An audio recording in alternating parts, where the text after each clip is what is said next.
आज गावाला जाणार आहे, त्यामुळं आज एकदम साधं सोपं जेवण करणार आहे. डाळ घालून दोडका आणि तव्यातली खारी गवारी. गवारी तोंडी लावायसाठीच करणार आहे. शेतातनं थोड्या गवारी आणि दोडका घेऊन आलोय. आता हे जरा चिरून घेऊया. अशा इळतीनं शिरा सगळ्या काढून घ्यायच्या. नाही शिरा ठेवल्या की आत दोडका शिजतोय आणि शिरा का नाही तशाच राहते त्या, आणि ते खाताना मग कर कर वाटतं या, शिजत पण नाही लवकर. म्हणून अशा सगळ्या दोडक्याच्या शिरा काढून घ्यायच्या. तिखट खारी गवारी करायला अशा कवळ्या कवळ्या गवारी आणायच्या, जून आणायच्या नाही त्या. आता ही मी कवळ्या कवळ्या शेतातल्या तोडून आणल्या. आणि देशी गवारी घ्यायच्या, म्हणजे चवीला चांगलं लागते. काय दोडक्याच्या बारीक काय लांबड्या अशा फोडी चिरताना करायच्या. एवढं काय अशा पण करायच्या आणि बारीक पण करायच्या. अशा पण करायच्या. गावाला जायचं कुठं तर असलं का नाही, असं पटकन लवकर होणारा स्वयंपाक करायचा, म्हणजे लवकर पण होतो या आणि आपल्या वेळच जातो. दोडकं शेतात आणून दे, बाजारात आणून दे, आल्या ताजं ताजं करायचं. नाहीतर 2-3 दिवसानं का नाही आतनं सगळं पोकाळ व्हायला लागते. डाळ दोडका करायच्या वेळेला का नाही जरा मुगाची असून दे किंवा मसूरची असून दे, डाळ जरा 1-5-10 मिनिटं भिजत घालायची. तुम्ही शेंगदाण्याच कुठ त्यात नाही घातला तर चालतंय, पण ह्या डाळीनं का नाही दोडका मिळून येतोय, असं पाणी पाणी होत नाही. एवढ्या दोडक्याला ही मी अर्धी वाटी मुगाची डाळ घेतली. ही पहिला थोडी धुवायची, स्वच्छ धुवून घ्यायची आणि मग भिजत घालायची पाणी ओतून. आता ह्याच्यात पाणी ओतून भिजत ठेवायची. 1-5 मिनिटात ही डाळ भिजते, लय वेळ लागत. आता ह्या दोडक्याच्या शिरा काढल्यात का नाही, ह्याची पण चटणी करते येते. असं जरा तव्यात तेल टाकून जिरा मोहरी टाकायची, हलवायची, चटणी मीठ टाकली की त्याची चटणी होत्या. काय आवडीनुसार तुम्ही कूट घातला किंवा कांदा घातला तरी पण चालतंय, पण ते पण टाकायचे नसते, त्याची पण चटणी छान होते. एक पळी तेल ओतलंय. आता जिरा मोहरी फोडणी टाकून घेऊया.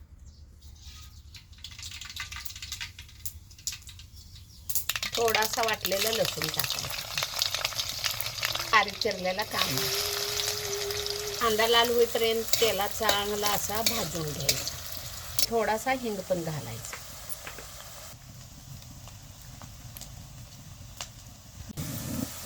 एक चमचा हळद टाकायची. हे आमचा कोल्हापुरी कांदा लसूण मसाला 1 पळी टाकायचा. त्याला पण तेलात चांगला हलवून घ्यायचा, असं म्हणजे कट येतो या तेलात. असं मसाला टाकला की कट येतो. आता दोडका ह्याच्यात टाकायचा.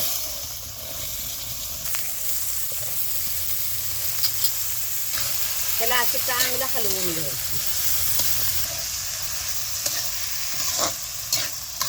ते 10 मिनिटं डाळ भिजत घातली होती, ही ह्यात ओतायची. जास्त करून मुगाची डाळ घालायची. तुरीची डाळ चालत्या, पर देशी डाळ पाहिजे तुरीची. आता काय देशी डाळी मिळत नाही सोडा खरं. ती सुक्का किंवा पातळ करायचं, त्याप्रमाणे तुम्ही पाणी घाला. थोडासा रबरबीत पाहिजे, त्यामुळे मी जरा जास्त पाणी होतं. ही शिजून आता रबरबीत होतोय. चवीनुसार मीठ घालायचं. कोथिंबीर थोडी वरनं टाकायची. ह्याच्यात तुम्ही टोमॅटो घातला तरी पण चांगलं लागतंय, पण मी आता डाळ कांदा घातलाय त्यामुळे मी काय टोमॅटो घालत नाही. डाळ न घालता शेंगदाण्याच कूट घातला तरी पण दोडका चांगला होतो. 1-10 मिनिटं झाकून ठेवायचा, दोडका शिजतो. गवारी आणली की कवळी कवळी गवारी काढून त्याची खारी गवारी करायची. आणि जी राहत्या का नाही गवारी, त्याची तुम्ही सुकी किंवा अशी पातळ भाजी केला तर पण चालतंय. आणि तव्यात तळायला का नाही कवळ्या कवळ्याच गवारी लागतात, जून चांगल्या लागत नाही. हे बघा अशा कवळ्या कवळ्या गवारी काढल्यात तळायला, आणि हे जी आता भाजी करायची.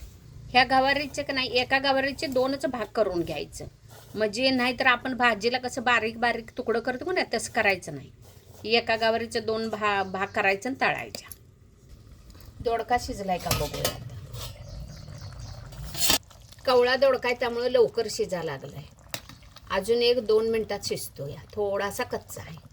दोडका जास्त शिजवला की काला होतोय, म्हणून का नाही 70-75% दोडका शिजायचा. आपण खाली उतारला की आणि उभीनं तो शिजतो या, म्हणून जास्त दोडका शिजवायचा नाही, नाहीतर मग त्याची चवच बदलते. हे बघा दोडका चांगला व्यवस्थित शिजला. ठीक आहे, जास्त कच्चा नाही काय नाही, व्यवस्थित शिजलाय. तुम्हाला जर आणि पातळ पाहिजे असला तर हे पाणी घालायचं, नसलं सुक्क पाहिजे असलं तर कमी घालायचं.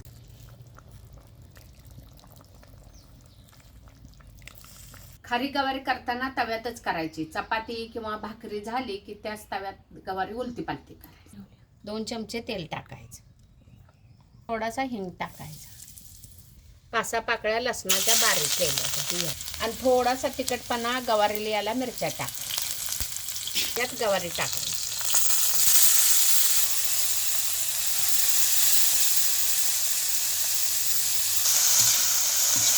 असं चांगलं तेलात हलवायचं पूर्ण गवारी भाजेपर्यंत.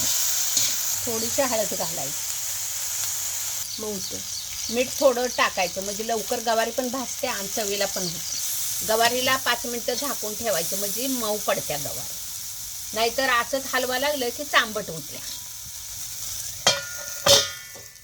गवारीत मीठ असते म्हणून खारटपणा येतोय आणि जरा असं मिरच्या असले की तिखटपणा येतोय आणि लसणानं चव चांगली येते. म्हणून असं का नाही, भाकरी चपाती झाले की तव्यात करायची म्हणजे जेवणाबरोबर आपल्याला तोंडी लावायला चांगली लागते. एक वेळा गडबडीत आपण भाजी कमी असत्या किंवा नसत्या आणि असं भाकरीवर गरम गरम घेतला का नाही, तुम्हाला दुसऱ्या भाजीची आठवण पण होणार नाही. एवढी ही गवारी चवीला चांगली लागते. थोडं आधी मध्ये सारखं जरा हलवायची असे म्हणजे चांगली भाजते. गवारी मऊ पडत्या नाहीतर खाली लागत्या.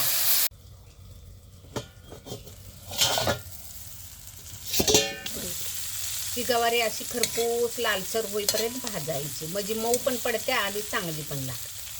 बघितल्या खावडते की नाही तोंडी लावायला, अशी गवारी करून घ्यायची म्हणजे जेवणाबरोबर आपल्याला खायला येते. आता काढून घ्यायची.